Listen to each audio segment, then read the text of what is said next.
Hey guys, I'm very excited about this video because I'm going to be talking about terrariums, specifically my big one, but I have made some smaller ones, but they were gifts, so I can't really show them off.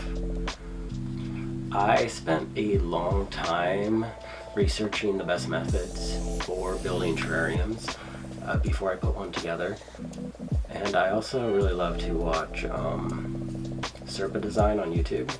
He's like the master of building terrariums. It's just like relaxing. So there are a lot of components that go into a successful terrarium. I'll start from the bottom. You want to start with a false bottom because in a terrarium there's nowhere for the water to drain. So you want to provide the false bottom for water to drain into, so you won't have plant roots sitting in there.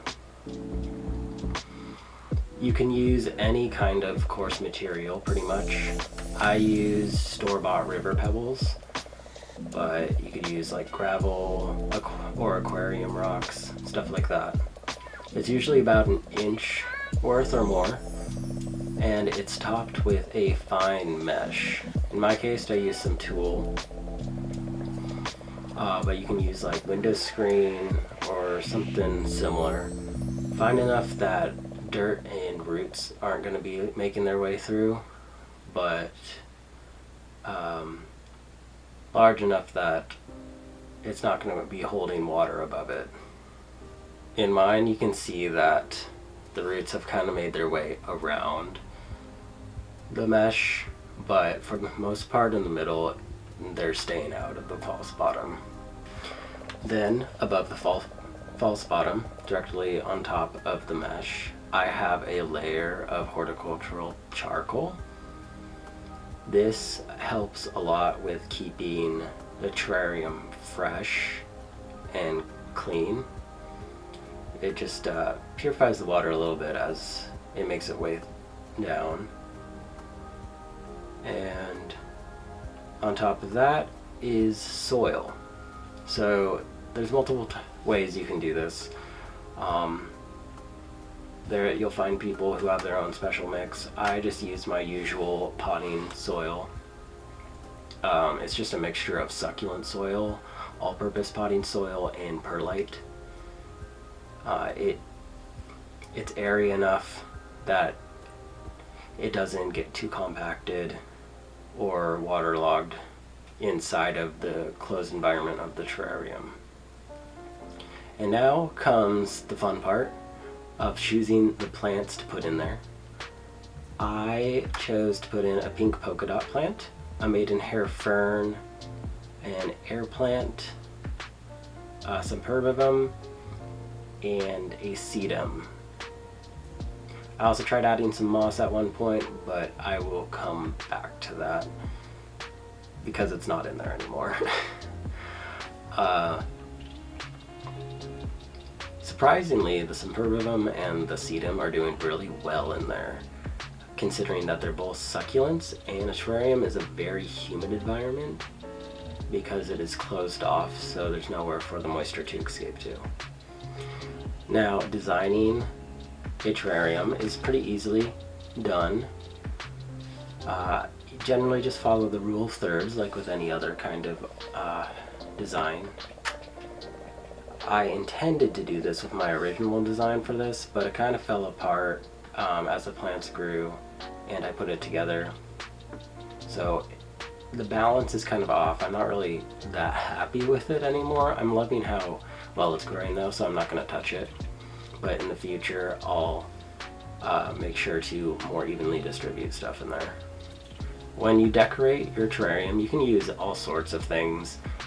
You can use rocks, sand, little figurines, whatever you want. I made some little clay mushrooms for some of the ones I gave away as gifts.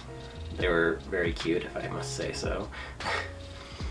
The one I'm talking about right now has sand, some lava rocks, some regular pebbles, some colored pebbles, some branches from the yard.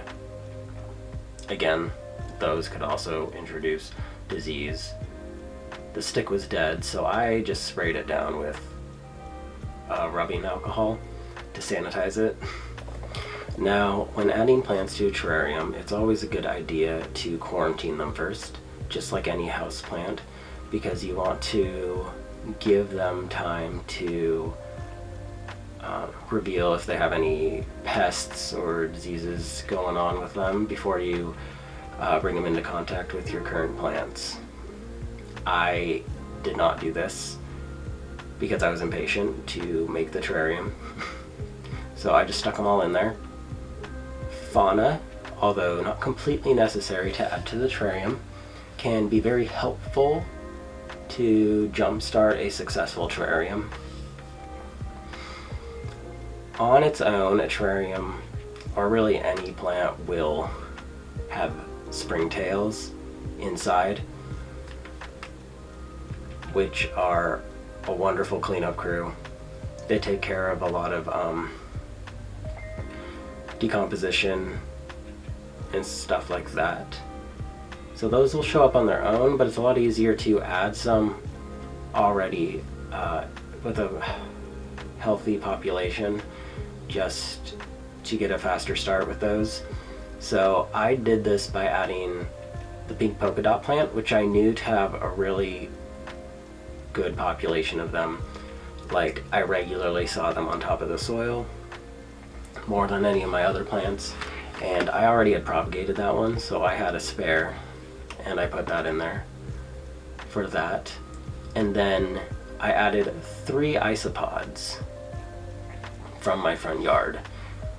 And just like with plants, you would normally want to be careful with this because they could introduce some other pests or diseases.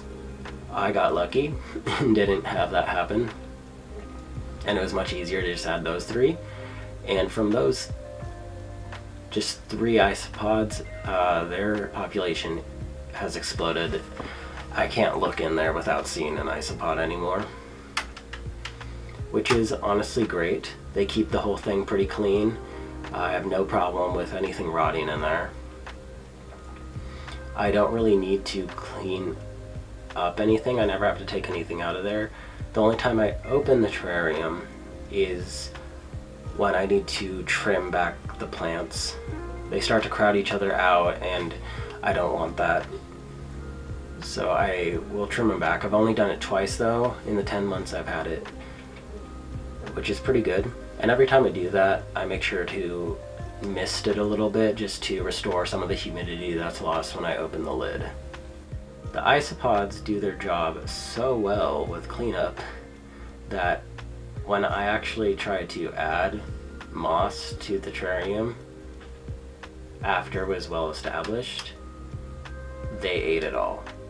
Like, flat out. I can put some moss in there, like a big clump of moss, and that will be gone within a week. They love it, and I have no idea why.